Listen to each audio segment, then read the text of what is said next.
Hello, my name is Shannon. I am a physics teacher at AB Tech Community College. Trailblazer Bear, this is Trailblazer Bear. We've had some pretty scary rains lately. Are you afraid of the rain? Yeah, there's been some pretty devastating effects. Well, let's learn a little bit more about this rain so that we can understand when it's scary and when it's not scary. So here we have our little mountainside. Over here it's very bare, but here we've got our happy little trees. They look an awful lot like forks, but they're not. They're trees. If you turn them upside down, we've got some good roots.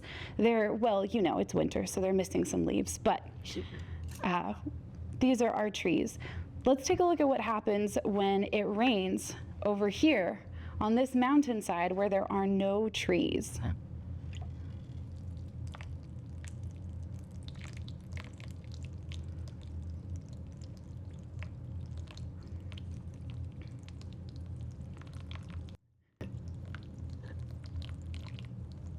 Look at all that water moving down. Do you see the sand that is also sliding down with the water? Yeah, that's a lot of sand. When it's just a little bit, that's called deposition. But when it's a lot, that can turn into a landslide, and that can take apart houses and roads, and it can be pretty scary, yeah. But over here, let's take a look at what happens when it rains really hard, but we've got a bunch of trees in the way. Oh, we don't have a crazy amount of room.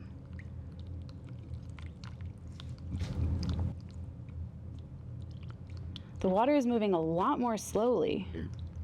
Yeah. So our trees with their roots in the sand are doing a really good job of stopping the water and kind of holding it in place with that sand. So what we can see, even just by looking down here, there's so much more water down here than there is over here with our trees. Yeah, so that shows us that our trees with all of their roots help stop the landslides that can be really devastating, and they keep the water in the soil where they can be drunk up by a bunch of roots and make apples and flowers and all kinds of tasty things. How do you feel about rain now, Trailblazer Bear? You feel a little better? I bet I could make you feel even a little bit better if I told you a little bit about the water cycle. Do you know about the water cycle? All right, well, first, we know there's rain, right? Water, we'll say, starts in the clouds and it rains down. It gets absorbed into the earth, especially if we have a lot of trees with all of their roots. A lot of those roots drink up the water, but some of it is going to run into rivers and streams and even underwater springs, and eventually get to a place where it can evaporate and dry up. So even if the whole lake doesn't dry up, some of that water gets evaporated and it goes back into the air where it starts all over again. And that's our water cycle. And it's really important because it keeps us alive and it keeps the plants alive. And it's actually a really great thing. And I'm sure you've seen every now and then a beautiful rainbow afterwards. Well, Trailblazer Bear, do you think all landslides are devastating? Yeah, I can understand that. Truthfully, landslides come in a lot of shapes and sizes, and if they're small enough, they're not that big of a deal. In fact, they might just put a little bit of dirt in the road, maybe a little bit of extra dirt in your yard.